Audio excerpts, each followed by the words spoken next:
भिगवणचा पडळकरांचा जनआक्रोश मोर्चा भिगवणच्याच त्या पोरीनं हाणून पडलाय.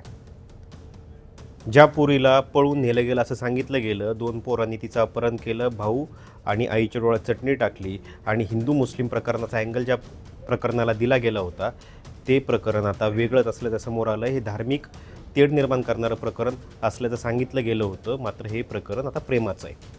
गेल्या 9 वर्षापासून हा मुलगा आणि त्या मुलीचं अफेअर आहे. यांचं लग्न होऊ दिलं जात नव्हतं. त्या मुलीचं लग्न 3ऱ्याच मुलाशी लावलं गेलं, त्याच जातीतल्या कुठल्या तरी एका मुलाशी लावलं गेलं आणि लग्नाच्या आधी ही मुलगी त्या मुलासोबत पळून गेली आणि त्या पळवण्यामध्ये या मुलाच्या भावानंही त्याला मदत केल्याचं सांगितलं गेलं आहे. पोलिसांना आधीच या प्रकरणाचा संशय होता, कारण या मुलीचे आणि त्या मुलाचे अनेक व्हिडिओ कॉल होते, चॅट्स होते आणि त्याच्यानंतर पोलिसांना हे माहिती होतं की हे प्रकरण दुसरं आहे. गोपीचंद पडळकर आणि संग्राम जगताप यांनी याच्यात उडी घेतली आणि त्याच्यानंतर कशाप्रकारे लव जिहादकडे हे प्रकरण नेता येईल याचा हा प्रयत्न केला गेला. सगळ्यात महत्त्वाचा प्रश्न याच्यामध्ये हा येतो ना, तुम्ही कुठलंही प्रकरण ज्यावेळेस हातात घेता त्या प्रकरणाच्या खोलापर्यंत तुम्ही का जात नाहीत? तुम्ही का पाहिलं नाहीत की हे प्रकरण नक्की काय? पोलिसांना सुरुवातीपासूनच हे प्रकरण काय हे माहिती होतं.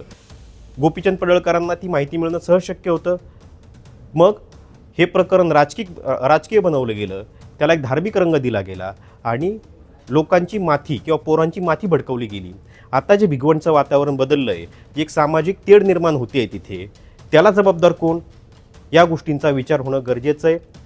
प्रत्येक मुलाला आणि मुलीला वयाची 18 वर्ष पूर्ण केल्यानंतर स्वतःच्या आयुष्याचा निर्णय घेण्याचा अधिकार आहे. 21 वर्षानंतर तुम्ही लग्न करू शकता. ती मुलगी 22 वर्षाची आहे.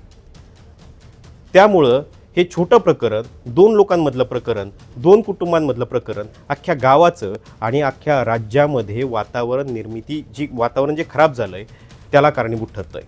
भिगवणच्या या प्रकरणाची बातमी आल्यानंतर आम्ही जाणीवपूर्वक ही बातमी टाकली नाही. त्याला कारण होतं की ज्यावेळेस आम्ही स्थानिक पातळीवरनं माहिती घेतली, हे प्रकरण वेगळं असल्याचं कळालं. मात्र इतर माध्यमांनी हे प्रकरण तापवलं, ते दाखवलं आणि त्याच्यानंतर राज्यातलं जे वातावरण आहे ते वातावरण खराब व्हायला सुरुवात झाली. मात्र जे आता समोर आलं आहे, जो व्हिडिओ ते मुलींनी समोर येऊन केला आहे, तो सगळ्यांच्या डोळ्यात मिरची टाकणारा नाही, डोळे उघडणार आहे. त्यामुळं राजकीय नेत्यांनी आणि जे कोणी लोक याच्यामध्ये मोर्चामध्ये सहभागी होत आहेत किंवा याला धार्मिक रंग देत आहेत, त्यांनी स्वतःची पडताळणी करणं गरजेचं आहे. एक प्रेमाचं प्रकरण धार्मिक मुद्दा बनलं आणि 2 समाजामध्ये तेढ निर्माण झाली. त्याच्यामुळे अशा फेक व्हिडिओपासून सावध राहा आणि कुठलीही गोष्ट करण्याआधी, रस्त्यावर बाहेर पडण्याआधी 2 मिनटं विचार करा, नक्की याच्यामध्ये तथ्य आहे का? बातमीमागची खरी बातमी जाणून घेण्यासाठी टाइम्स नाऊ मराठीला सबस्क्राईब आणि फॉलो करायला विसरू नका.